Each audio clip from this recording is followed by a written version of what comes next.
Today we're making these beautiful Valentine's Day themed macrame earrings. And you'll be happy to know that all the items I've used in this tutorial I purchased off of Amazon. I'll leave the links in the description box for you. Plus, this macrame earring pattern is super easy. We're only going to need to know how to do two different knots, a lark's head knot and the double half hitch knot.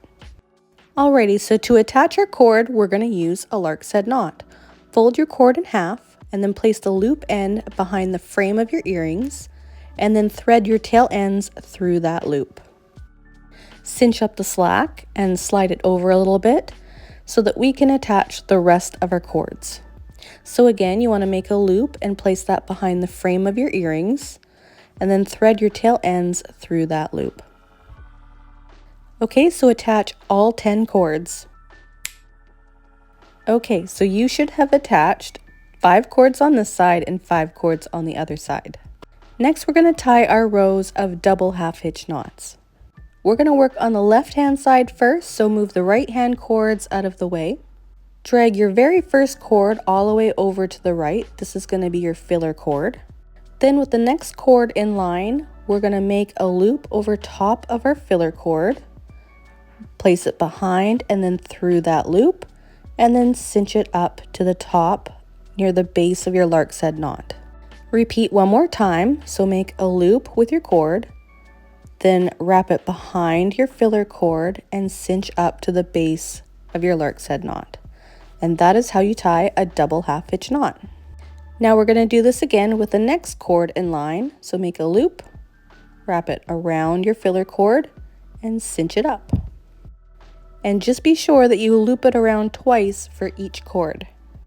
Now the double half hitch knot is one of your most basic knots in macrame. However, it is one of the knots that a lot of people struggle with. Now my best advice is watch out for your tension. You don't want to pull it too tight, otherwise it will buckle your knot. When you think of a knot, you think of 2 strands of rope that you tie together, but with a double half hitch knot, you're really only using one cord that you're looping around the other. And that's how it creates that line of knots.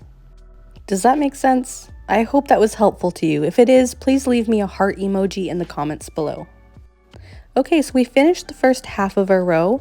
So what we're going to do is move all these cords off to the side, and we're going to repeat the same thing to the other side. So this time we're going to take the very last cord and bring it all the way over to the center. And then with the second to last cord, we're going to tie our double half hitch knot. So we're always working from the outside towards the center. And we're tying our knots just the same way as the other side, only it's kind of in reverse. So just like before, we're making a loop over top of our cord, we're wrapping it around and through the loop.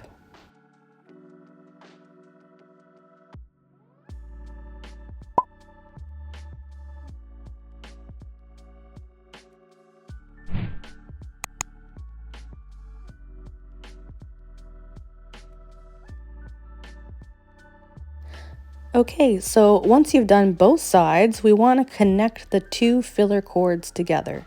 So to do that, you want to cross them over and then tie another double half hitch knot. Now it doesn't matter which direction you tie this double half hitch knot. However, to keep it consistent, every single row following, you want to make sure that you tie it in the same direction. And speaking of which, for our second row, it is just the exact same way as our first row. So you want to grab the first cord in line, use that as your filler cord, and tie your row of double half hitch knots all the way to the center, and then repeat on the opposite side.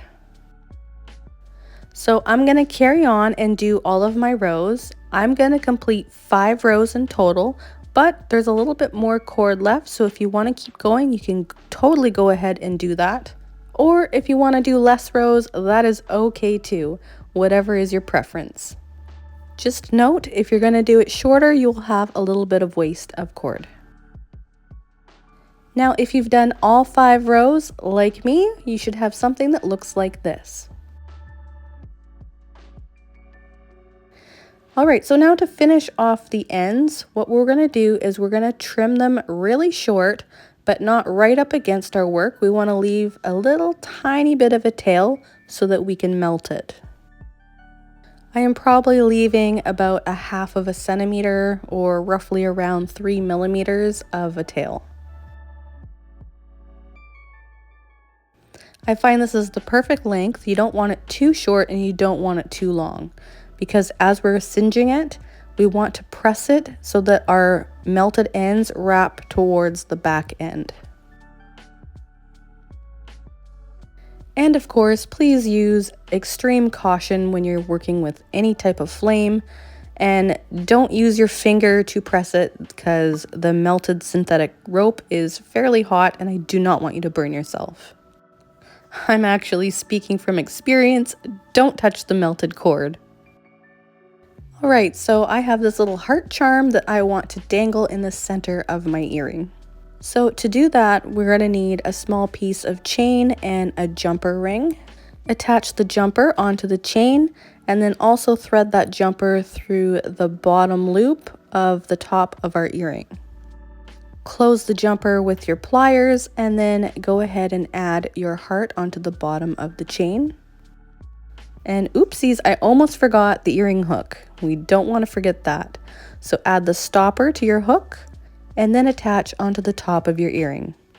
Now you could actually make this as a pendant for a necklace if you don't want the earrings, but if you're making earrings, you're going to have to go ahead and repeat the whole process all over again. Now, if you like this tutorial, I think you'll also like the one on the screen now. Click the link and I'll see you over there.